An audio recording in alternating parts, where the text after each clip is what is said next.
So, good day mga ka-smiley. Meron tayo ngayon XRM, hindi, ano to, Road Sport RS150 Fi, RS125 Fi. Ayan. So, meron na itong existing na naka-install. So, ganyan yung pagkaka-wiring sa kanya. Ayan, di ba? 1, 2, 3. Ayan. Tatlong relay. Pero mali lang yung wiring procedure. Ayan. So, na-pre-washing na natin siya. Ayan, kaya malinis na. Ayan. Tapos, naka-full wave na rin to. So, papalitan natin siya nitong liwa. Pero okay naman to. Kaya lang, maganda kasi to may socket na para plug and play. Ayan.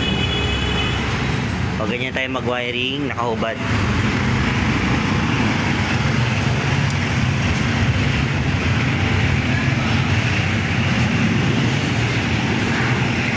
So, good evening mga ka-smiley. Tapos na yung ating RS125, Honda RS125. So, ayan yung ating setup. So, umpisa muna tayo sa battery. So, sa battery, ayan, ganyan po yung setup ko. Ayan, so, ayan, parang walang terminal pin. Diba? Parang stock to stock lang. Ayan, so, yung fuse box niya, yung 10 ampere po, para yan sa all lights fuse. Then ito naman po yung horn natin is para sa 15 ampere yan, fuse horn fuse natin. Then yan, stock na stock pa din. So ngayon dito sa RS125, kapag tinatanggal tong box na to, meron siyang ganito. Ayan, may mga socket siyang ganito. So, ang ginawa ko sa style ko ngayon, once na binaklas tong U-box niya, nakasakit din yung ginawa natin. Ayan. So, ito na yung ating, meron tayong socket ng positive natin at saka negative line. So, pagka maglilinis si sir or overhauling, at pag tinanggal yung U-box, simple lang. So, plug and play lang. Ayan. So, ganyan yung style. Then, ayan, gumapang po. So, ayan. So, nagpa-full wave pala si sir. Ayan, dati na pala tong full wave, ni-repair lang natin. So, nilagyan natin siya ng socket. Ayan. Nakasocket siya. Tapos, inayos natin para talagang parang stock full wave lang. Ayan. Tapos, ayan. So, dito nakapwesto yung mini driving light ni sir. So, Senlo M1 LED. Ayan. Tapos, dito, may nakatabi ditong isa pang set ng wire. Ayun. So, naka-ready na to si sir para sa another set ng mini driving light. Kung gusto niya. Pero, nilagyan na natin. Tapos, dito natin kinuha yung negative na mini driving light. Ayan. Then, yan yung hose natin sa ilalim. Ayan. So, ganyan po. Then, umakyat lahat.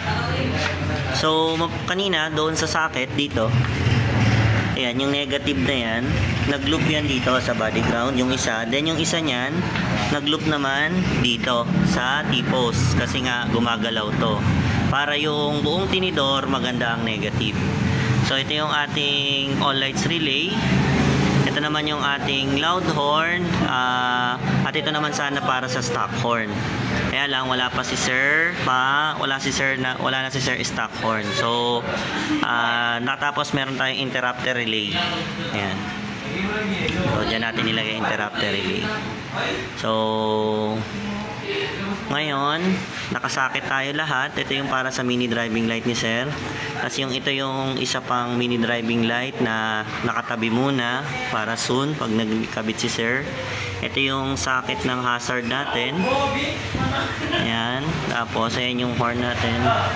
PIA horn 1, then PIA horn 2. Ayan. Tapos ito yung ating voltmeter charger. Tapos meron pa isa si sir, positive, negative na available. O, naka-ready red. So, itong color blue na wire na to, ito naman yung ating diode passing. Kaya lang, wala pang passing si sir. So, naka-ready na rin yung wire niya. Passing button na lang dito. Passing button dyan. Tapos, diode na lang dito. So, yun na lang yung pinakakulang niya para good to go na yung passing button. Then, hazard, minodify na natin itong blue and and orange ni sir, naka-diode na yan. Then yung high beam din may diode. Kasi ang pinatay natin na headlight, ito, ang in-off natin na headlight is yung negative niya. So kailangan natin mag-diode sa high beam para negative. So ito yung switch ng negative niya. Ayan, so yung negative nandito na sa tornilyo lang. Then ayan. So ito yung switch ng headlight. So negative lang yung in-off niyan. Ito yung USB charger voltmeter ni sir. Tapos ito yung hazard niya at ito yung USB charger voltmeter. Ngayon, ito yung domino switch niya. Dito muna pansamantala ni sir kasi wala yung extender dito ng side mirror ni sir. So ililipat na lang to ni sir dito. For the meantime, dito daw muna. Ayan. Test tayo.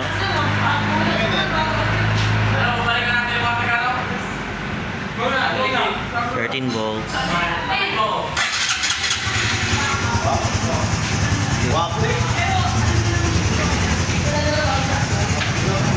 Driving light.